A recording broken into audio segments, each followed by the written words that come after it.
Peuple congolais, bonjour. C'est encore moi, votre frère Jean-Claude Chimwanga. Je suis venu aujourd'hui pour qu'on parle encore de notre pays, qui est la République démocratique du Congo. Ça fait presque quelques jours qu'on ne s'est pas parlé. Mais aujourd'hui, avant que je vous parle, je voulais d'abord vous dire bonne année à tous et à toutes. Mes meilleurs vœux à vous tous. Que les bons dieux bénissent notre pays. Que les bons dieux bénissent notre président. Que les bons dieux bénissent tous les fils et filles du Congo.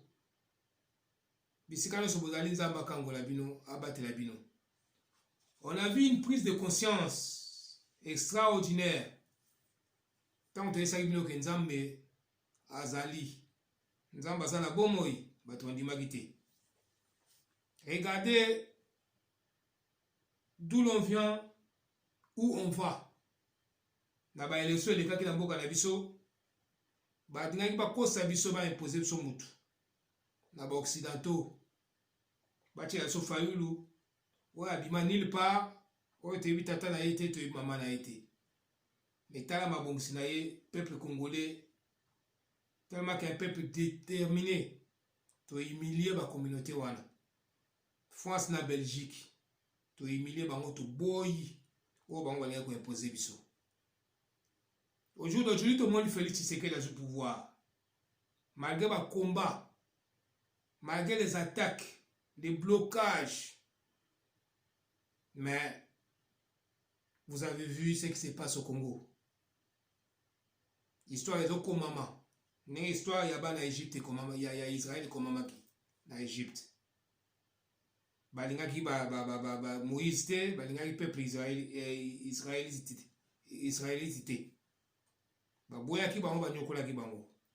Les mêmes histoires, il y a un comment pas la biso. Tant au président de la République a du pouvoir, on a vu le 23 juin 2019, le président léguer ce pays-là entre les mains de Dieu. Puisqu'il croyait à ce Dieu-là, il savait qu'il y avait un être suprême qui a créé les ciels et la terre qui existent. Il a donné ce pays puisqu'il sait que les pays-là, depuis toujours, il va notamment la prima kuya, na ba marabu, na ba kisi, na motema mabe ya batu.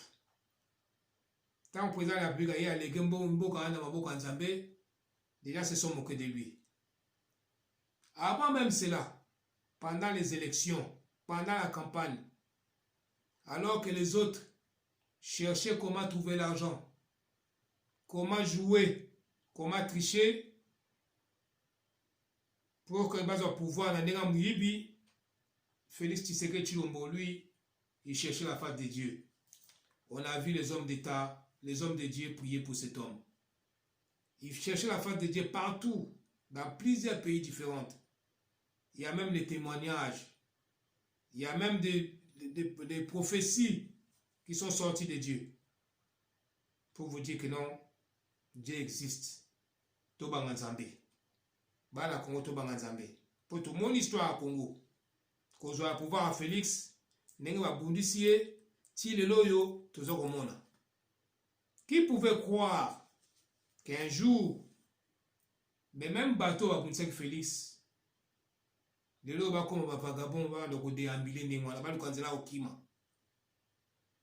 Kabila comme le kamaya okima. Ba bien na ye confisqué, saisi. Yena mwasi na ye. Quelqu'un qui est sorti de nulle part. Ba nga bate abiso makambu neti makambu ya kala ya Mobutu na mama yemu. Mama 1922, moi en 1930. Peuple congolais a gobé. Moussa Yawa a imposé biso mwana moko boye, un inconnu qui est devenu président de notre pays, qui a massacré notre pays. Notre pays infiltré à tout niveau. Si la classe politique na biso nyonso na sommet ya ba institution na biso nyonso infiltré. Peuple congolais a souffert na ndenga di sécurité. Ba blocage na ba blocage. Motema mabe. Mais bota ndeza mbalo sala. Qui pouvait croire quand on vous disait que non, la politique est dynamique, qu'un jour, Bukomona, Moïse Katumbi, Jean-Pierre Bemba, Fayulu, na Félix ensemble.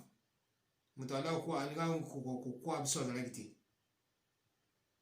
Babengi Félix na bakombo nyonso, un pantin, marionnette, elilingi ya pamba, zoba, akokufa, akolantata na ye, akogouverne te, bainvestisseur bakoya te, na motema mabe ya bato. Mais Dieu il a confondu tous ces gens-là. Tomoni idée moko géniale. Tout ça, idée sortie de quelque part. L'intelligence, la sagesse, on ne peut pas pas mutu. Tout ça, la consultation nationale. Le président de la République, il a convoqué tout le monde, tout le peuple congolais. Pour tout ça, la consultation nationale. On a vu qu'il y avait des camps qui ont refusé. Bataille, on a il y a FCC, Kabila, na Fayulu. Fayulu a refusé. On a vu Jean-Pierre Bemba, Moïse Katumbi répondre à l'invitation. Tout ça, c'est un miracle de Dieu. Et voir ces trois hommes ensemble, sachez bien que c'est l'avenir du Congo. Des 50 ans venus du Congo, sera gouverné par ces trois hommes. Félix Tshisekedi Tshilombo, Moïse Katumbi et Jean-Pierre Bemba Tiaman. Puis ce sont les politiciens qui ont compris. Tant que Fayulu a quand même en Amérique, Fayulu, il avait changé le langage. Il a dit que non, je reconnais que non, Félix Tshisekedi, c'est lui qui avait gagné les élections. Je vais rentrer pour qu'on puisse former un gouvernement d'union nationale, pour que tu travailles pour le peuple congolais, nanana. Il commençait à montrer que non, il avait la volonté de travailler avec Félix. Félix, c'est mon frère. Mais quand Fayulu est venu à l'aéroport de Njili, arrivé à l'aéroport de Njili, il a vu comment les peuples sont venus l'accueillir. Biso non so tondima ki to comment ko prêcher que non un jour au moins Félix na Fayulu ensemble. Fayulu a moni na Njili miso abatu ekosie ndenge batu ba ko yamba ye ezala ya IDPS ezala ya Lamuka tous biso non so to que non les hommes politiques ont compris. Maintenant, on va travailler pour le Congo, pour l'intérêt des peuples congolais. Fayulu, Kokoma, comme la Sainte-Thérèse, Fayulu a changé le discours. Fayulu a mon ami naza sous-populaire, donc on a la félicité, donc on a battu Simanangai. Aïe, Sainte-Thérèse, oh non, à son discours, il y a réforme institutionnelle. Oh, bah, si tu es dans la normalité, il faut tout ça réforme. Oh, les pays, les institutions ne fonctionnent pas. Moboule Lamboka. C'est là que Mike Mukeba a compris que non, voilà, c'est pas les combats que nous on veut. Moi, je dois partir dénoncer la mauvaise foi de cet homme. L'homme qu'on voulait nous imposer. En même temps, les FCC, pareil, à mettre le coq à jambe à Félix pour que le Félix ne fonctionne pas. Bah, ministre, bah, là, boycotter, bah, là, ça, là, côté, bah, là, boya, ma camouflage, ça fait ça, bah, là, on dit, ma côté. Jusqu'au point où Dieu a touché le cœur d'un homme, de vieux Benoît Luamba. De vieux. Il a demandé à Félix Tshisekedi Tshilombo, puis c'était lui qui est le pion majeur pour détruire Félix, pour destituer Félix, puisque c'était le souhait des FCC et de l'autre, comment il s'appelle, Martin Fayulu. Puis Luamba, il ne voulait pas se salir les mains. À mon casa papa Mkolo, à la bana, à venir à bana naye, à essayer Félix Makamioso. Akimi aki à partir de wana nzamba bani musala na Congo et déstabiliser FCC et pesi maladie bitumbe comme makasi. Félix Tshisekedi partout le monde bisono sugangi to bitika coalition wana. Félix a décidé maintenant de lâcher cette coalition à faire consultation nationale à Bengsi Batunios. Martin Fayulu aboyi, Kabila aboyi na batunaye. Bango baleka munene koleka Nzambe, Nzambe a confondre bango Jean-Pierre Bemba ye na Moïse Katumbi. Et Salami nande tomoni biro dache bimi. Qui peut croire que non, biro dache kwa kubima.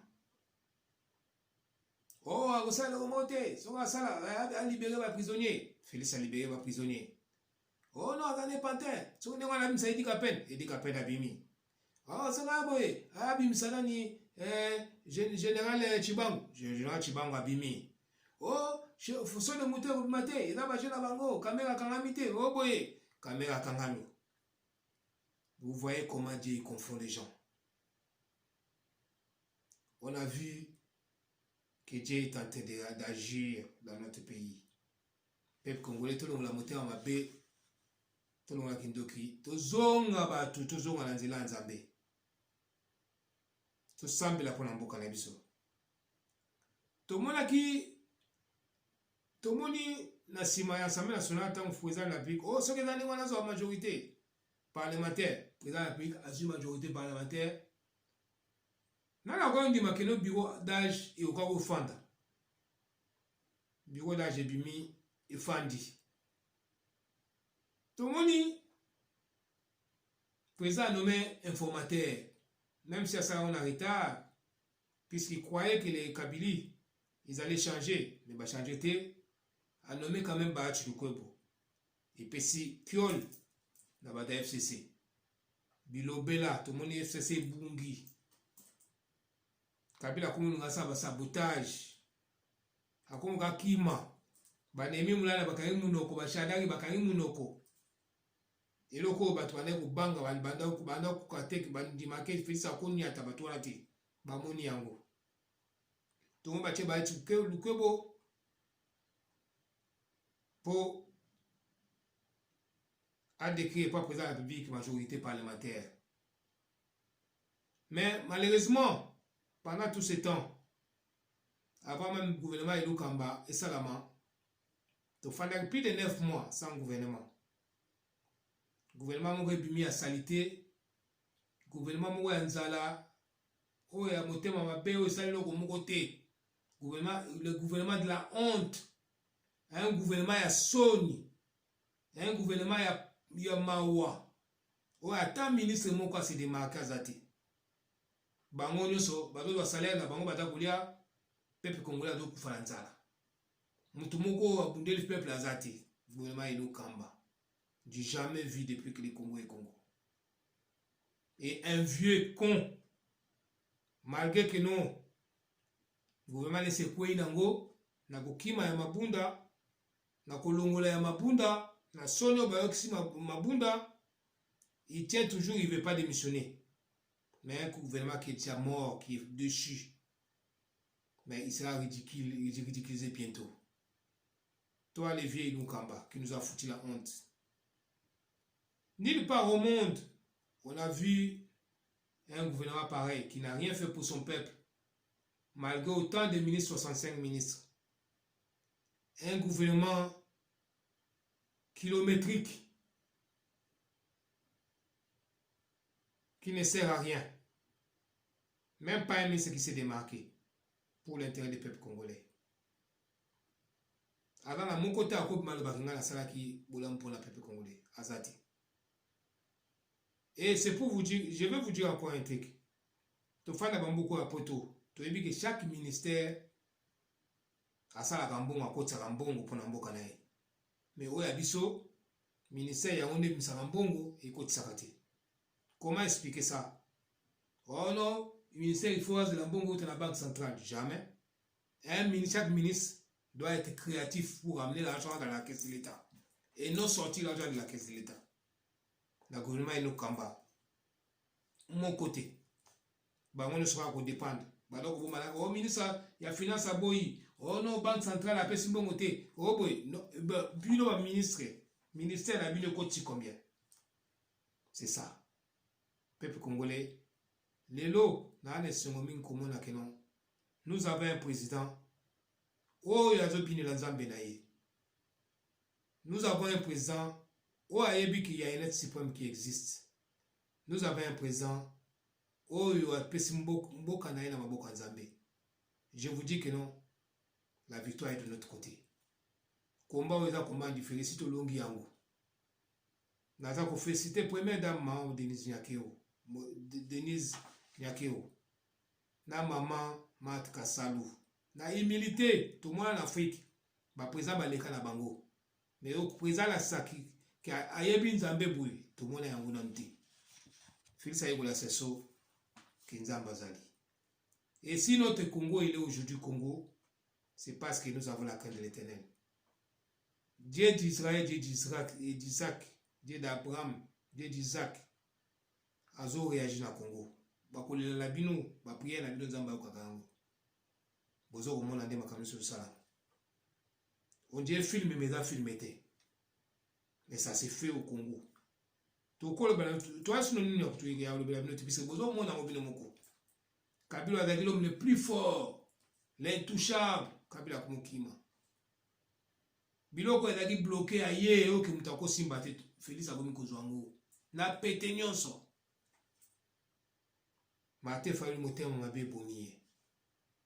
Orgueil misa bate bomiye. Siko Congo to kote na 2021, Congo ezobunga. Bokomona onde ezobunga. Pobo tato la monnaie na nzambe na Israël konyoso.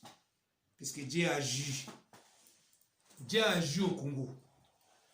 Le Congo est de Dieu. Le cri des justes, Nzamba yo kakango. Na bina noto yi kampiko. To tika président la République na mboka Nzambe. To tika mama de na mboka Nzambe. To tika Congo na mboka Nzambe. To continuer mabonde na so. Bokomona Congo ya 2021. Natamu ke a Félix Tshisekedi Tshilombo. Bomoni wa bateau de pêche. Natamu ke a Félix Tshisekedi Tshilombo. Bomoni wa bis. Ya l'État. Natamu ke a Félix Tshisekedi Tshilombo. Bomoni ka tuto enseignement. Natamu ke a Félix Tshisekedi Tshilombo. Bomoni ba so de mouton. Ekosila te esili. Abimisa mutu boye abimi. Asala boye asali. Akabwana FCC akabwani. O asali siko bokolo basuni nzambe ne mutawo sala tupesa le communauté kwa nzambe bala peuple congolais na tikino na mboka nzambe nzamba batela bino asunga bino sika so bozali bo continue na mabolongo na bino bo sambela pona mboka na so sambela pona président de la République des dieux qui ont pris il agit et il est là il est vivant il bénit le Congo que cette année 2021 ils ont l'année à bonheur pour le peuple congolais. Ils ont l'année à bonheur pour la binonyoso. Bon, on croire en l'existence en Zambie. Et là, on a national angwana. Na pesimbote na ngala ba fati solution yoso. Na pesimbote na ngala bandeko nyoso balobunda pour na Congo. Na peuple congolais nyoso ozala ya wapi ya wapi. Ozo yeba keno siko ekomita ya Congo, to bunda pour na Congo. Nzamba ya bati la bino. Asunga no place bozali. Banguna baze belé na Congo. Bakoti biso bato maboma. Bakoti biso bango bato bangombe. Bakoti seli biso bato kuna bakenda bomande kuna so pourquoi pour aller na motema mabe ya ko saboter peuple ya ko la peuple congolais. Metala nzamba ba konfonde bango. Kaka boy. Le 31 décembre ezalaki mukolomo ya pasi. Bulinga boyo kasomo makila congolais nga sopana. Menzamba de jouer yango. Mais totikala to ikampiko na mabondeli to bondela omoni mutamabe belela po biso zakana kunguta na mboka mususte tala moninga na wa za pembeni nayo bosala keba ba comme le système à poison ba comme le système à enlèvement po ba yebi kiliboma to timbeli bango ba sokoli mai ba comme ko bomba na ba comme ko enlever bato soko lingozo mutuka tala mutuka onozozwa soko zo lingozo moto tala moto ozozwa bato mabe bazali to kanga bango to kosisa bango bozwi bango botia bango pine po ba ko défier ba peuple congolais te toza peuple moko aza toza hospitalier mais soko ye po nyokola biso okomona congolais na nzela na ye nzambe ezala batela bino asunga bino esika bozali so bolingi kolanda bemission na nga bobeta JCT News bokomona J moko ya monene kobima ya vert boklike bokomona bemission na nga nyonso et bopartage yango que Dieu d'Israël vous bénisse natiki bino